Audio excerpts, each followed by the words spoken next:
Hello dear students, कक्षा 10 सामाजिक अध्ययन आर्थिक विकास की समझ में आज हम करेंगे अगला अध्याय मुद्रा और साख।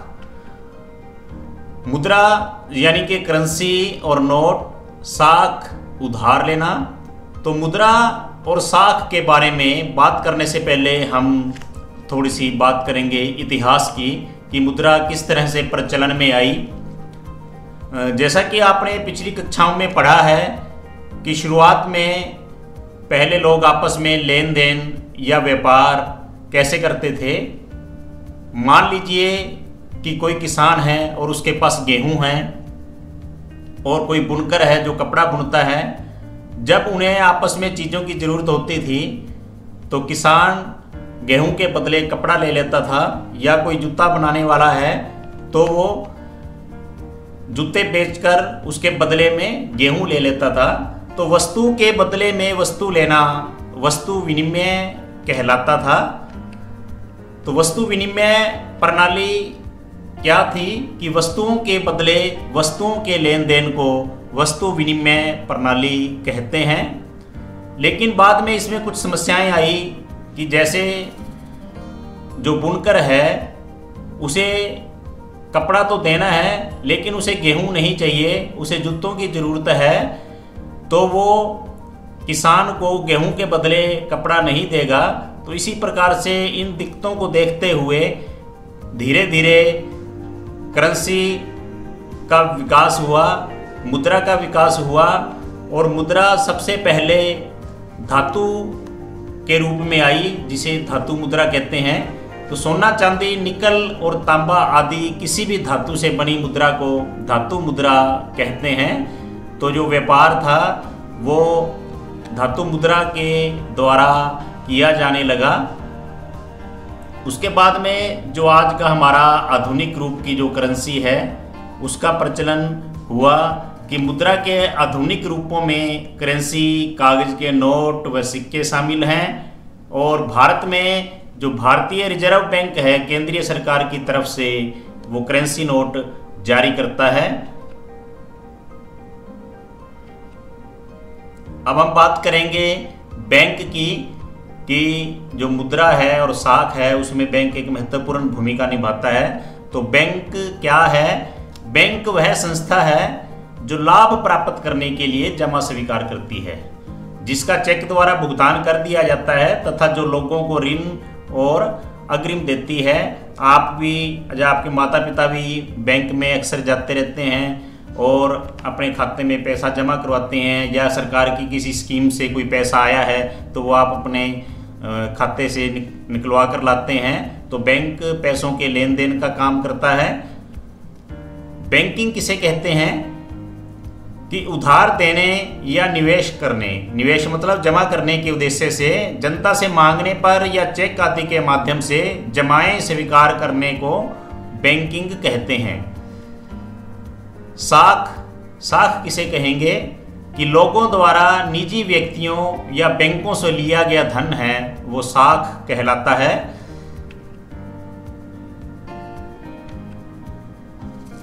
तो बैंकों की ऋण संबंधी गतिविधियां क्या होती हैं? मुख्य रूप से ऋण मतलब कि उधार लेना या लोन लेना जिसे हम कहते हैं। तो वो गतिविधियां क्या हैं कि बैंक है जो जमा रकम का एक छोटा हिस्सा नकद के रूप में अपने पास रखते हैं। इनकी अभिपूर्ति के लिए लगभग 15% अपने पास नकद हर समय बैंक रखता है। बैंक जमा राशि के बड़े भाग को ऋण देने के लिए इस्तेमाल करते हैं, मतलब कि लोन देने के लिए इस्तेमाल करते हैं। तो बैंक जमा राशि का लोगों की ऋण आवश्यकताओं को पूरा करने के लिए इस्तेमाल करते हैं कि आप या लोग अन्य जो बैंक में पैसे जमा कराते हैं, अपने बचत के पैसे जमा कराते हैं, तो बैंक उस बचत के जमा राशि का लोगों को लोन या उधार देने के लिए इस्तेमाल करते हैं। तो इस तरह बैंक जिनके पास अतिरिक्त राशि है एवं जिन्हें राशि की ज़रूरत है, इनके बीच में मध्यस्थता का काम करते हैं। कि जैसे मान लीजिए कि आप अच्छा काम कर रहे हो, फसल बेची है, तो आपके पास जो बचत हुई, पैसे बचे, आपने बैंक में जमा करवाए। इसी प्रकार से और बहुत से लोगों ने पैसे बैंक में जमा करवाए। तो तो इसी बीच अगर किसी को पैसे की ज़रूरत है, कोई मकान बना रहा है, कोई शादी कर रहा है या कोई ट्रैक्टर खरीद रहा है, तो वो बैंक से लोन ले लेता है। तो जिनके पास अतिरिक्त राशि है जो बैंक में जमा करवाते हैं और जिन्हें राशि की ज़रूरत होती है वो बैंक से लोन या उधार लेते हैं, तो उनके बीच में एक तरह से ये मध्यस्थता का काम बैंक कर रहा है।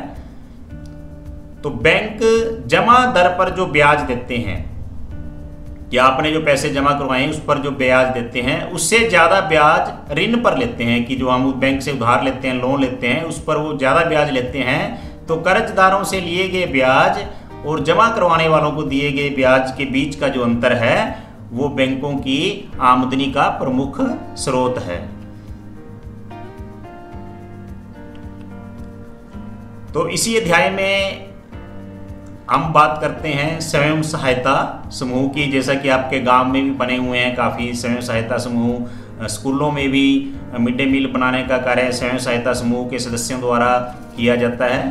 तो स्वयं सहायता समूह समान सामाजिक एवं आर्थिक पृष्ठभूमि वाले 10-20 सदस्यों का एक स्वैच्छिक समूह है जो नियमित रूप से अपनी आमदनी से थोड़ी थोड़ी बचत करते हैं, व्यक्तिगत राशि को सामूहिक विधि में योगदान के लिए परस्पर सहमत रहते हैं, सामूहिक निर्णय लेते हैं, सामूहिक नेतृत्व के द्वारा आपसी मतभेद का समाधान करते हैं, समूह द्वारा तय किए गए नियमों एवं शर्तों पर ऋण उपलब्ध करवाते हैं कि किसी को उधार पैसे चाहिए तो उसको पैसे उपलब्ध करवाते हैं। सहकारी समितियों से ऋण, तो जो लोग जिनको कुछ ज़रूरत होती है लोन की या उधार की, वो कई माध्यमों से लोन या उधार लेते हैं। तो इसी में एक सहकारी समितियां हैं, उनसे भी लोग ऋण लेते हैं। तो इन समितियों का मुख्य उद्देश्य है वो कम समय तथा इसके सदस्यों के लिए मध्यवर्ती ऋण की शर्तें देना है। और ये समितियां अपने सदस्यों के बीच मितव्ययी मतलब कम खर्च करने की आदत को बढ़ावा देती हैं। इसी के साथ एक आ जाते हैं केंद्रीय सहकारी बैंक।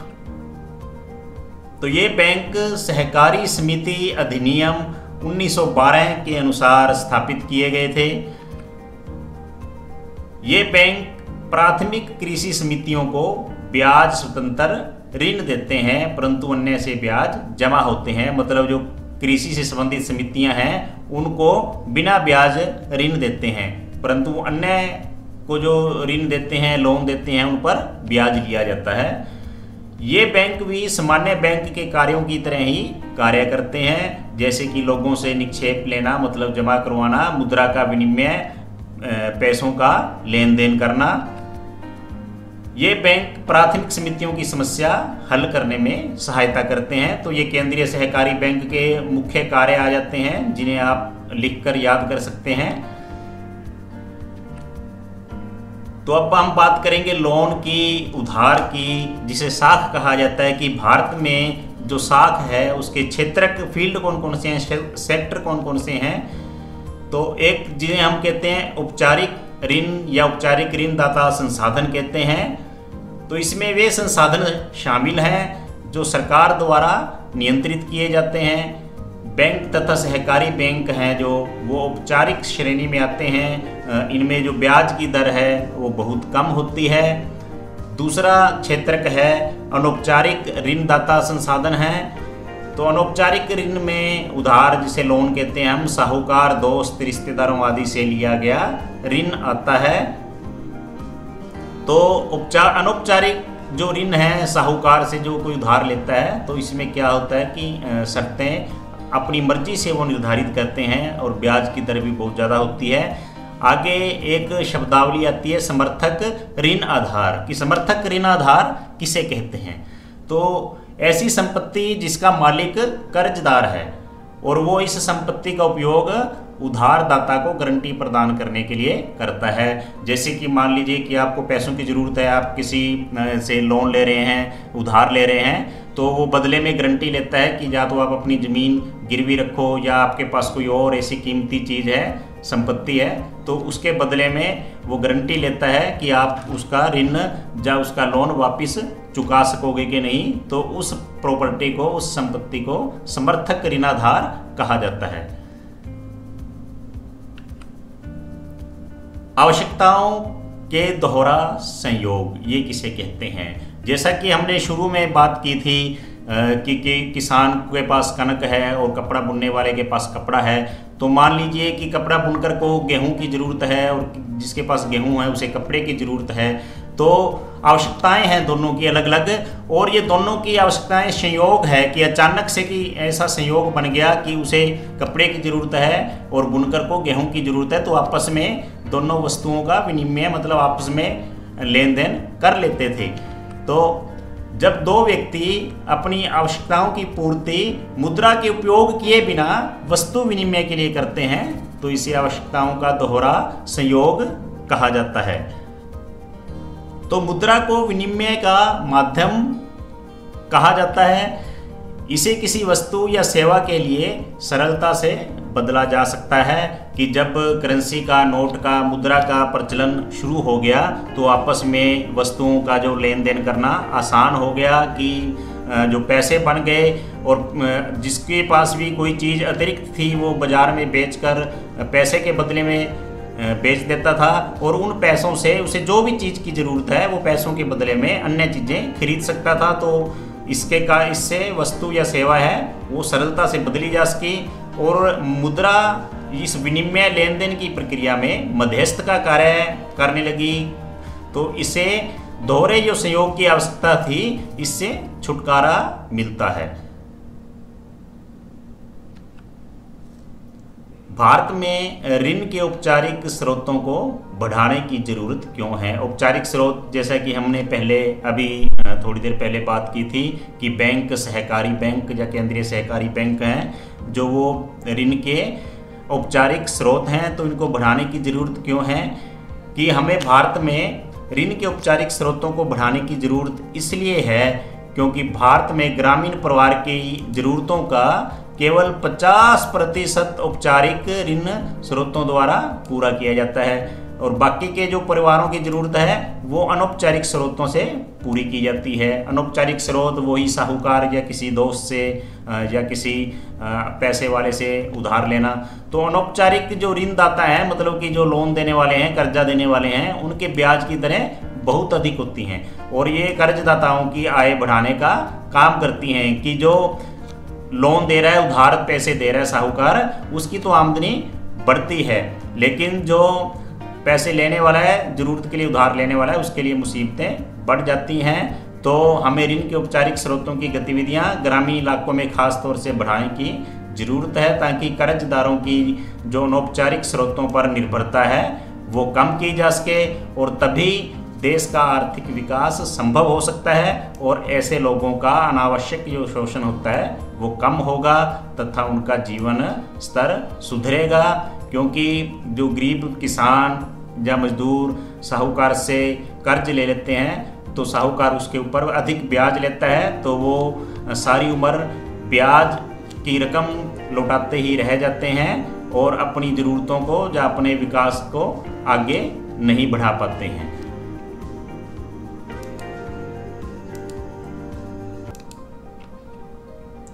तो डियर स्टूडेंट्स, मुद्रा और साख में मुख्य बातें यही थी जो कि आपके व्यवहार में भी शामिल हैं। तो बने रहिए चैनल एक कदम के साथ, लाइक एंड सब्सक्राइब करें चैनल को आगे और अध्यायों के लिए और जानकारी हासिल करने के लिए एक कदम चैनल के साथ।